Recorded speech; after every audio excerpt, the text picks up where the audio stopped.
On Sunday, January 20th, speaking at an AFL-CIO dinner honoring Martin Luther King Jr., Sara Nelson, president of the Association of Flight Attendants, AFA-CWA, called for a general strike when Trump's government shut down. The following Friday, Nelson, a United Airlines flight attendant since 1996, told the media that flight attendants were mobilizing immediately for a strike of their own. A couple hours later, President Trump agreed to provisionally reopen the government for 3 weeks. Nelson's power moves have a backstory and a future. She was raised to serve the public in Corvallis, Oregon, in the 1970s and 1980s, an era when the earning power of public servants had already begun to wane. Her mother was a teacher, but her father, though trained as a physical education teacher, never found a job in that field due to budget cuts in the public school system. He worked first in a lumber mill, then selling lumber. In college, Nelson majored in English and education. She did her student teaching in inner-city St. Louis. "I really would have loved to be a teacher," she said. But she struggled to make ends meet after graduation, facing student loans. One of her best friends became a flight attendant. "We sort of thought it was funny, and that she would do it for a year or two," Nelson recalls. Not long after, her friend called from a beach in Miami, toes in the ocean, announcing firmly that it was time to stop laughing at her new career. Among other benefits and perks, the money was better than Nelson's first-year teacher's salary. Nelson drove to Chicago the next day to interview with United Airlines, and was hired. After weeks of unpaid training, her first paycheck was delayed by several more weeks. She ate nothing but plain food and ramen, her bank balance at zero. She went to United's Boston office to beg for help and was met with indifference. Standing in the office weeping, she felt a tap on the shoulder. "And there was someone standing there who looked just like me. I'd never seen her before. She was in the same uniform, holding her checkbook and asking me how to spell my name. She hands me a check for $800 and she says, number 1, you take care of yourself, and number 2, you call our union, and I always tell people, I called my union, and I had my paycheck the next day," Nelson continues. "But I learned everything I needed to know in that moment when she was standing in front of me with that check. And that is, that flight attendants are union members. There is almost nobody better at taking care of each other. And in our unions we are never alone." Not long afterward, her local called her up. "We'd like you to get involved," they said. "I was so honored," she laughs. "I didn't realize people said no." Nelson's union, the Association of Flight Attendants, AFA-CWA, which today represents nearly 50,000 workers at 20 airlines, had an impressive history even before she joined. In the 1980s and 1990s, airline deregulation brought vicious assaults on labor.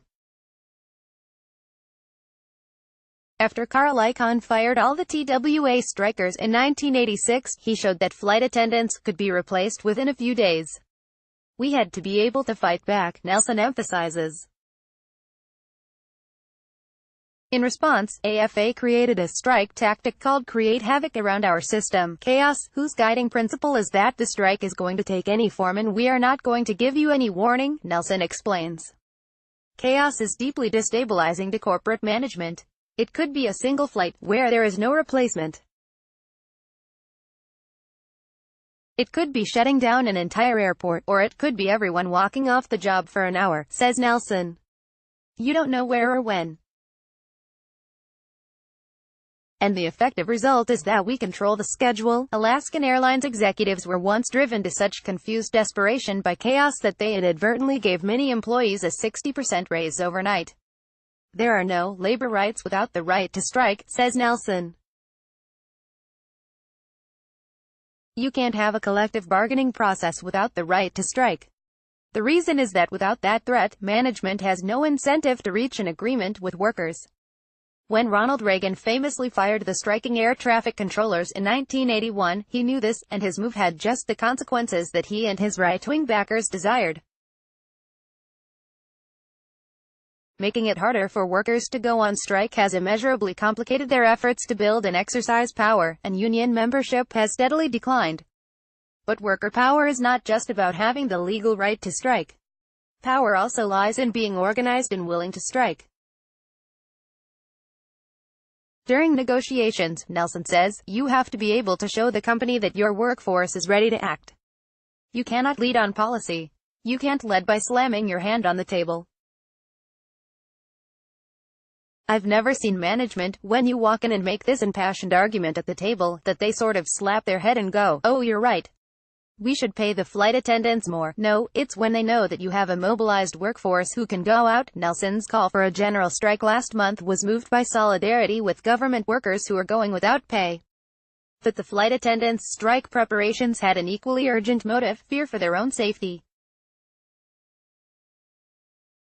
Air traffic controllers, unpaid but facing felony charges if they were to strike, were working but, Nelson says, driving Ubers and Lyfts outside their shifts to try to provide for their families when they should have been getting rest. We said, there's going to be a breaking point here, Nelson insists. We just could not continue to fly and ask the members to be put in harm's way. It was increasingly clear that we were open to accident or attack. Nelson's strike mobilization was real, and industry and government alike knew it. The airline industry knows me, she says. I think they know they had to take that threat seriously. It was very clear to the airline industry, to everyone on the Hill, that we were prepared to take action. Also in the workers' favor, the timing of a certain cultural ritual. I think people were starting to recognize that the Super Bowl wouldn't have happened, says Nelson.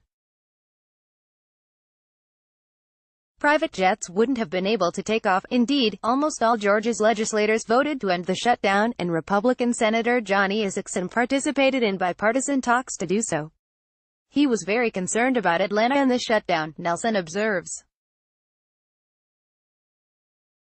Look, you have to understand where your leverage is and how to get people's attention. I asked Nelson what she and her members plan to do with all this power. We cannot take day 36 of a lockout, she insists quickly, explaining that the AFA-CWA has now wholly focused on preventing lawmakers from shutting down the government again when this temporary truce expires. We are getting ready to take very fulsome action on February 16 to define what's at stake if they don't get to the table and resolve this, she emphasizes. These antics by Trump represent, to Nelson, an attempt to fundamentally unravel our government. When people can't get the goods and services they need, she explains, there will be a tremendous outcry to just stop the bleeding, and if we allow it to get to that point, the White House and anyone else who has wanted to privatize all of our government functions will try to use the crisis to do exactly that. And that will lower standards. This should terrify everyone. Nelson gives the example of air traffic controllers, who now train for 3 to 5 years to do their jobs. Private industry would have every incentive to ease such requirements. It opens us up to tremendous risk, Nelson warns. Air traffic controllers have to get it right 100% of the time when they're on the job. In any other workplace, if you have an efficiency of 99.5%, that is stellar. It's unheard of. It's unbelievable. If air traffic controllers got it 99.5% right, you'd have 50 aircraft accidents a day. This is what's at stake. Capitalists, in short, would be happy to privatize air traffic control, and let many of us die. Unions are the last check against that kind of greed, Nelson says. And we are also there for the public good, because we are the public. We need to understand our power and never allow this to happen again, she continues. We need to encourage women to understand that they have power in their workplace, by joining unions and running unions. We'll end the wage gap that way because everyone is equal in a union contract. Nelson also sees such organizing as the best way to change our political system. When labor has that power and density, politics will reflect working people. It changes everything. Start in the workplace, she says, and the politics will follow.